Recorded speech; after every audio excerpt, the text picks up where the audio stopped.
Welcome to Thieves' Cant, a tabletop gaming podcast, with your hosts, Jeremy Shane and Chris White.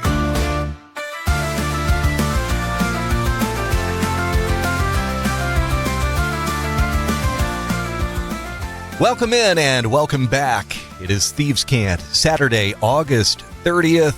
I'm Jeremy Shane. And I'm Chris White. And it is early in the morning on this Saturday. Real early. We have a game day. Now we're getting together around the table in a bit, so we've got to start the podcast early. I have to edit before we hit the game table. So I know I walked out the door this morning and the birds were like, "Shut up. Keep it down." I've got 3 drafts as well coming up this weekend. 3 drafts for my Pro Football GM RPG leagues.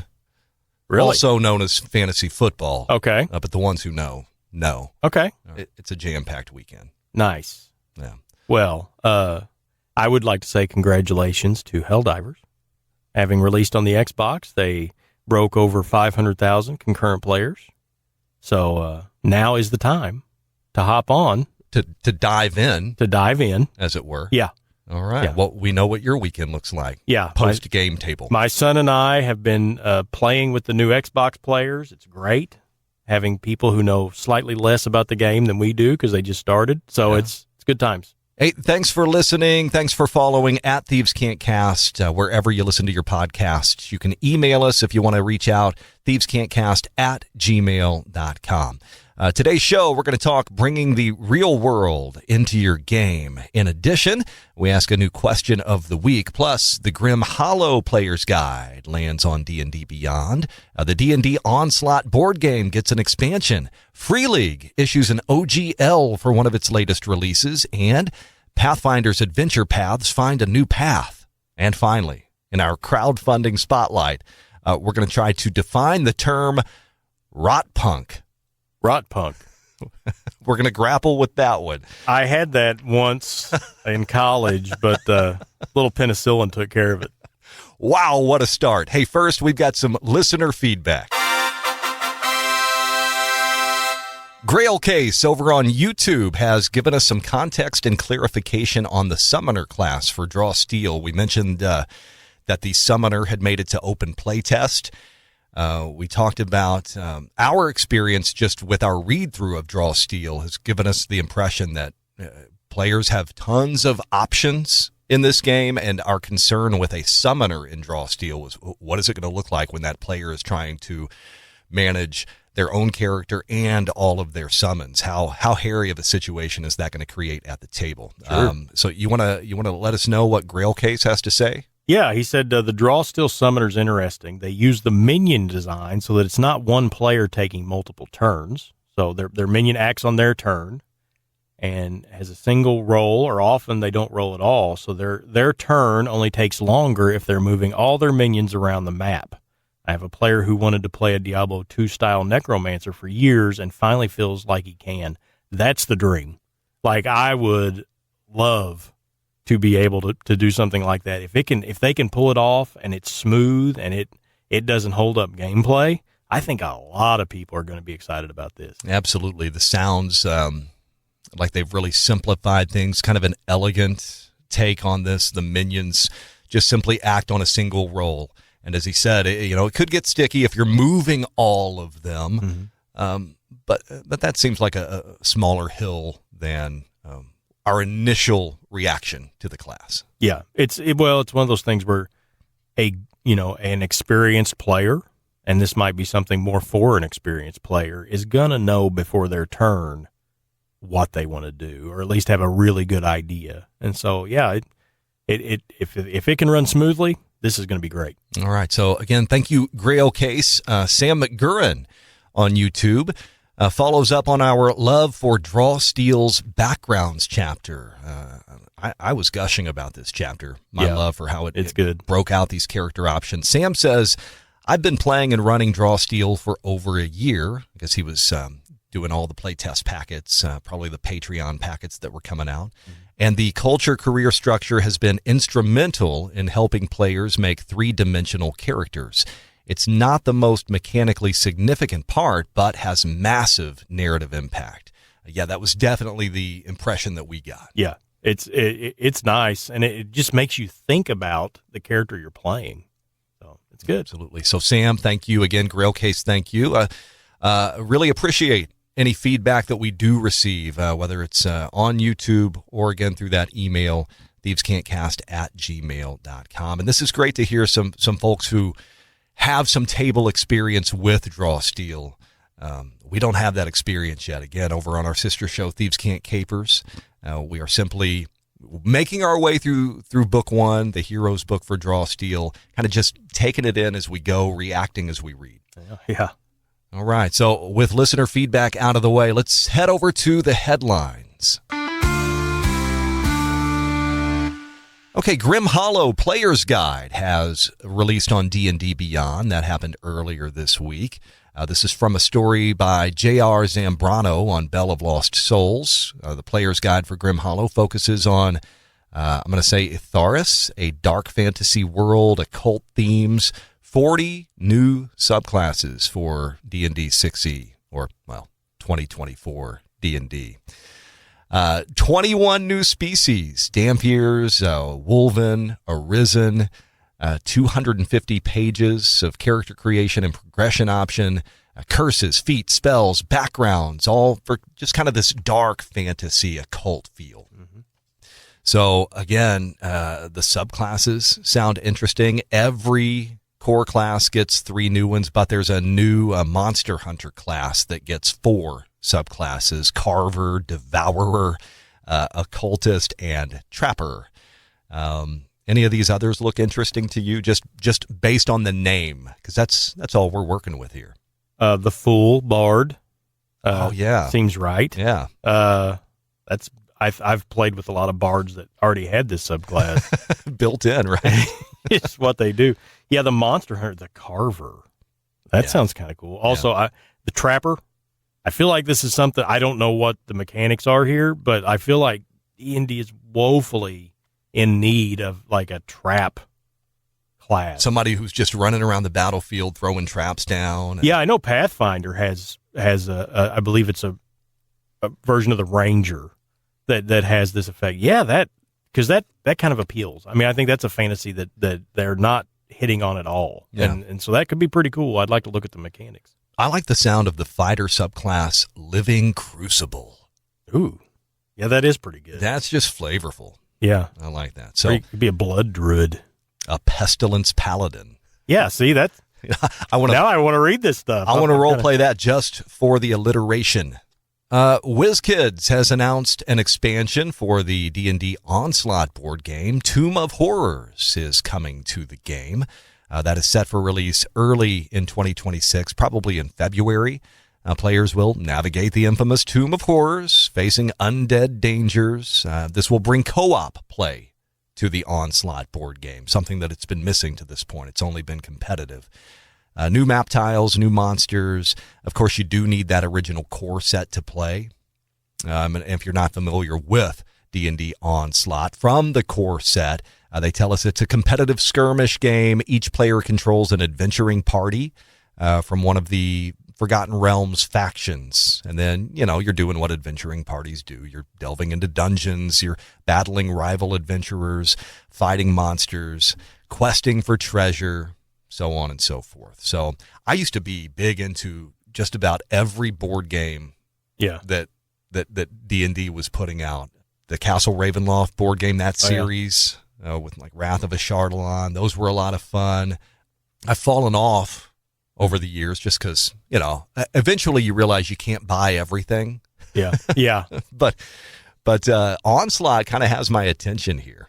Well, I know that those D&D games, I bought them just to plunder the minis. The minis. Yeah. Right. That's a great resource. But I don't think this one has tokens, right? Instead of miniatures, I believe. This expansion does have tokens because they say that all of these tokens, they've already got minis out for. If you want the minis, you can, of course, pony up for them with a separate purchase. Yeah. I think the core set comes with physical minis. Okay. But these expansions, it looks like are just going to be tokens. Even then, though, I kind of like hoarding tokens, too.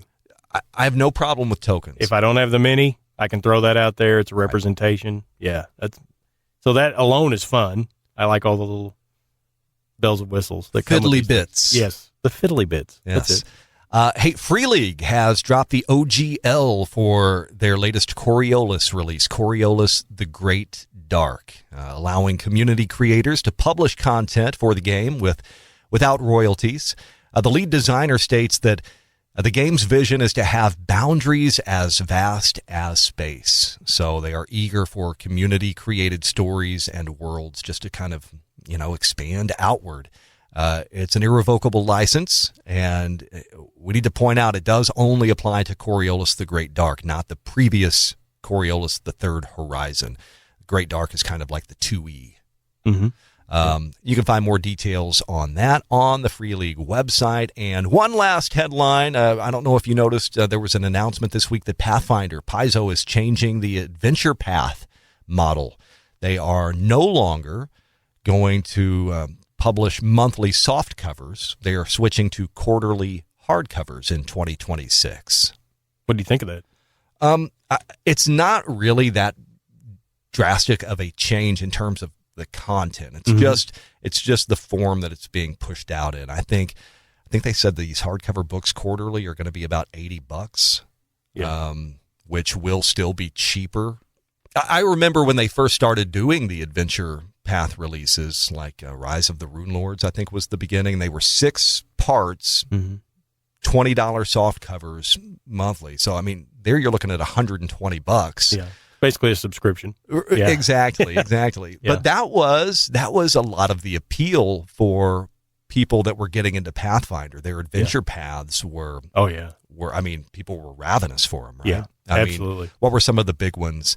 Kingmaker was a big one. Yeah. Is that right? Yeah. I never played through any of these, but I'm familiar with the titles. Yeah, that was probably a big key to Pathfinder's success. I don't have a problem with the consolidation, but I don't care much about hardcover versus softcover. You know what I mean? So it's just, if it's a little less expensive and maybe the consolidation makes things easier, great. Headlines out of the way. Quick question of the week. Chris, when the dice roll off the table, do you re-roll it or do you let it stand? Off the table is a re-roll. Okay. On an edge, was the roll cool? I think that's more like if you're talking about that ambiguous result, it's just kind of hanging there. Yeah, it's it's right there on the edge of my book. It's up against it. Right. It's in the corner of your dice tray. Yeah. I rolled a 20, but it's kind of on the corner. It's a 20. Let's go. I'm more that way. But if it hits the floor, I think it's a reroll. Is this, do you say this like from a DM's perspective? Is like if it's your table that you're DMing or GMing, do you expect that rule to be applied for everyone? Yeah, I think so. That's the rule I use for myself too. So I apply it equally across the board. Yeah. I tend to agree with your rulings there. I have been at more than one table where you observe someone who their dice, just for whatever reason on this particular day, their dice want to leave the table. Yeah. And you'll notice sometimes this person re-rolls the die and sometimes they don't. And what about the people that just constantly do that though? I know we gave with a kid and he's younger and he gets like so excited and he will just, you could tell when he's like getting into it, like he will just chuck this dice at the table. And I mean, it just flies. I'm like, bro, you have got to calm down. And you're going to take out the parrot. Right. That's funny though. Yeah. No, everybody should invest. They're not that pricey. Get yourself a dice tray. Yeah. Roll into the dice tray. He has one. Oh. I've seen him bounce it out of it. I've seen him miss it. Like, I'm telling you, this kid gets worked up. You can't contain me. Yeah. All right, with that, let's move on to crowdfunding. We're taking a look at Of Coal and Corpses. How about this for a title? Of Coal and Corpses, a rot punk solo RPG. This is from Overland Empire. So the first thing that really catches my eye is just the word rot punk. I can't even move on to the product description yet until I wrestle with rot punk. It does sort of create a vibe, doesn't it? It does. Yeah. It does. So a solo hex crawl. It's compatible with Morkborg, but this is a standalone game. But you can You can make it a GM-led game using the Morkborg system if you want to, but intended for solo play. It's a rotting world. You are a traveling miner, digging through decay, excavating mysteries, encountering monsters in a procedural hex crawl, meaning it could look different every time you play. You don't know what's going to come up in the next hex. That's exciting. Yeah. That's exciting. Again, built from the bones of Morkborg, it promises raw, gritty exploration for your solo play. 11 days left of funding over on Kickstarter. Again, if you're up for some lonely fun, you need something to do. You can't get your group together. Somebody canceled at the last minute. You can break out some of Colon Corpses. What was that old PC game, like Minesweep or something like that? Minesweeper? Minesweeper, yeah. Yeah. I'm kind of getting that vibe, you know? Like you're just digging through and all of a sudden, Right, that was random every time. Yeah. Right? Yeah. Never know what you might Or like those uncover. old Final Fantasy games where you just be walking around, all of a sudden, it's an encounter, you know? Right. Like, kind of reminds me of that. There you go. That's what you're in for. Of Coal and Corpses, again, from Overland Empire on Kickstarter. All right, speaking of random encounters, this brings us to kind of our main discussion of the day. I want to talk bringing the real world into your game. Now, it's not always a good thing when the real world bleeds into your game. Sometimes you don't want it to. What I'm talking about is intentionally bringing the real world into your game. So not baby mama drama. Right. Not stress from work that you just keep thinking about, dwelling on while you're trying to have a good time. No, I'm talking about being aware of what's happening around you on a given day in a given place, and looking for opportunities to maybe shape scenarios, shape role-play encounters. Sometimes you don't even have to be looking for these things. They come looking for you. So I'm out on a hike with my dog, hiking trails in a local wooded area. This is in real life. This is in real life. Okay. We come up on, I feel like I should issue a trigger warning. Right? If you're a little squeamish, this is going to get a little, it's all nature, okay? It's all nature. But it is a little gross, so just a heads up. Is this going to involve rot punk? Maybe this is some rot punk. Okay. So we're on the trail, and we come up on like a stretch of the trail, maybe like 10 feet of the trail. From a distance, I thought it was covered in like flower petals or something. It's like, what is up ahead on the trail? And as we get closer, I realized that, the flower petals they're moving a little. Oh, the trail itself is writhing. It was covered with maggots. Oh, wow. I'm grossed out. Yeah. A little surprised. Didn't expect that. And we kind of skirt around, get through that section as quickly as we can. A little later on, come up on another section of maggots. We probably encountered 3 or 4 of these stretches along this trail. It was a loop trail. Wow. That's a lot of maggots. It really was. And it was something that just kind of stuck with me for a while. I thought about it throughout the day. Over that weekend, I just kept going back to it. And really, I started thinking about it in terms of how you might encounter that in a game, right? For me, I instantly went to a horror game. Like, this could be part of a Call of Cthulhu scenario. Like, you could base an entire scenario over this strange walk through the forest. Yeah. So for me, that just served as a reminder that, like, inspiration can strike at any time, and interesting ideas are everywhere. The thematics of that, amazing, right? Because you first saw it, you're in a natural surrounding. Everything is serene. Everything is peaceful. It's nature, right? It's all natural. And all of a sudden, you see flowers all over the trail. So it's like, this is not unusual. This is beautiful. But then the closer you get, you see them moving. Right?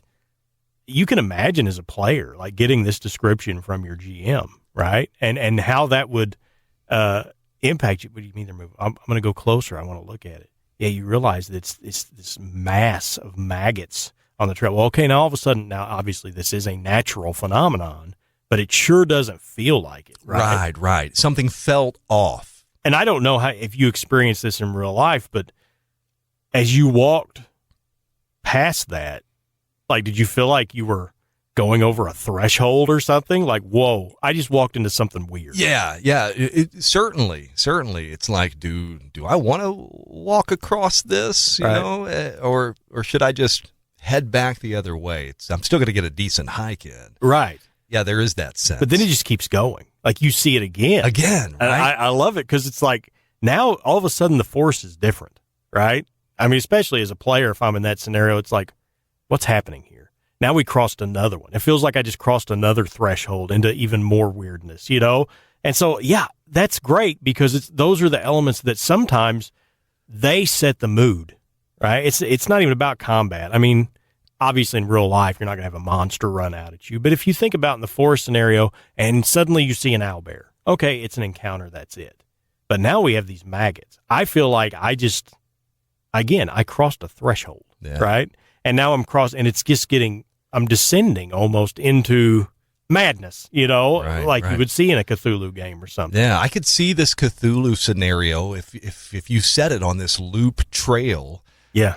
The loop, for whatever reason, the investigator, the hiker, the player, and maybe it is a solo scenario, right? Yeah. You can't get off that loop. Yeah. You're stuck in it.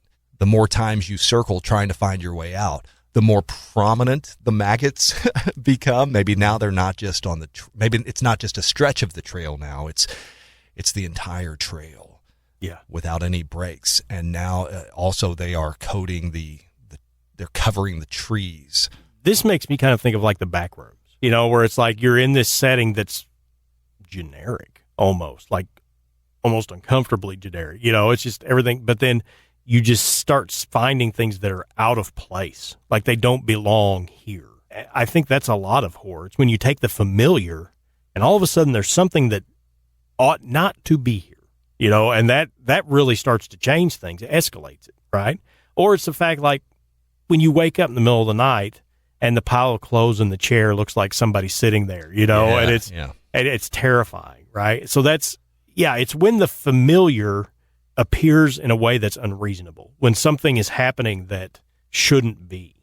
And so, the fact that that's tapping into it, it's a perfect example. And again, like what you're talking about, like not everything has to be horror, right? You know, it could be something as simple as like an interaction at an intersection, you know, when you're walking across the street, like something may happen there. It's every situation that you're in that is unusual or interesting, and you can bring that into a gaming session. Right. Clearly with this My Hiking Maggot story, I mean, we're talking about a very specific experience and how we might use that.